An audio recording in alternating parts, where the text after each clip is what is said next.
Le mystère de la porte cadenassée.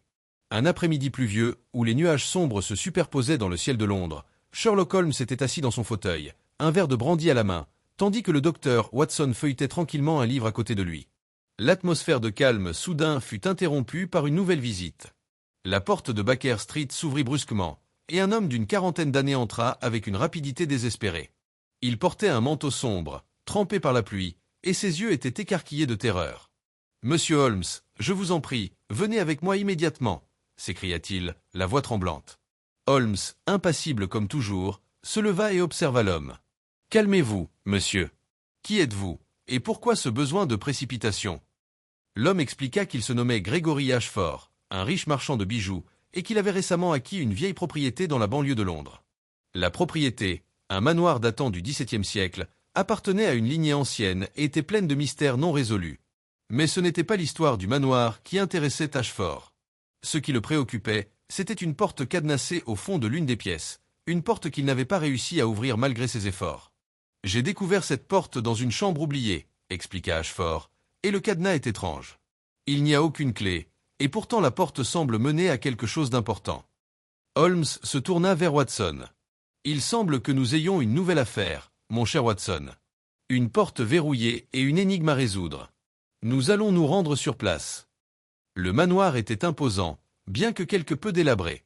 L'intérieur était sombre, avec des tapisseries usées et des meubles anciens. Ashford les conduisit à l'étage supérieur, où se trouvait la fameuse chambre. C'était une pièce étroite, sombre, où la poussière avait recouvert les meubles et les objets comme si le temps s'était arrêté. Et au fond de la pièce, la porte cadenassée se dressait, presque menaçante dans son silence. Holmes s'approcha immédiatement de la porte, l'examinant sous tous les angles. « C'est un cadenas ancien », dit-il en observant l'objet avec attention. « La serrure semble conçue pour garder un secret. Mais ce secret ne semble pas être un simple oubli du passé. » Ashford expliqua qu'il avait demandé à plusieurs serruriers d'ouvrir la porte, mais aucun n'avait réussi. Aucun des experts qu'il avait consultés ne comprenait le mécanisme du cadenas. Holmes se pencha davantage sur la serrure.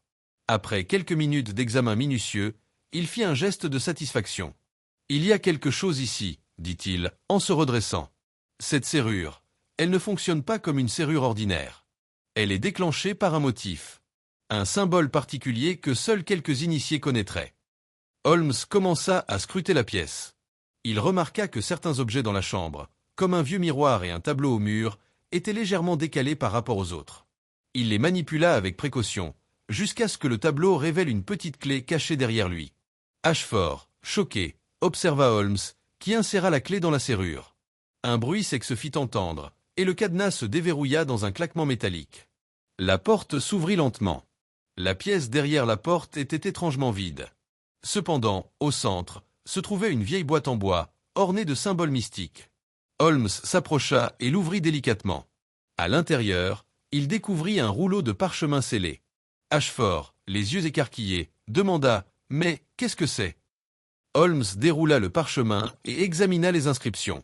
C'est un document ancien, probablement une carte ou un plan de la propriété. Il est possible que cette maison ait été utilisée pour des rituels dans le passé. En poursuivant l'enquête, Holmes découvrit que le manoir avait une histoire obscure. Il avait autrefois appartenu à une secte secrète, et la pièce derrière la porte cadenassée avait été utilisée pour des cérémonies mystérieuses. Le document retrouvé était en fait un plan secret de la maison, qui indiquait un passage souterrain menant à un ancien trésor. Mais ce n'était pas tout. En fouillant plus profondément dans les archives de la famille Ashford, Holmes découvrit qu'un membre de la famille avait été impliqué dans ces rites secrets. Il avait caché un artefact précieux dans les murs du manoir, et la clé de ce secret était désormais entre les mains de Gregory Ashford. La vérité révélée, Ashford comprit que la porte cadenassée n'était pas seulement un mystère familial, mais un héritage de secrets cachés et d'intrigues. Grâce à Sherlock Holmes, il avait non seulement découvert la clé de ce mystère, mais aussi un trésor bien plus grand, la vérité sur son histoire familiale. Holmes, une fois de plus, conclut l'affaire avec un simple sourire. Comme toujours, Watson, la clé du mystère se cache souvent là où nous nous y attendons le moins.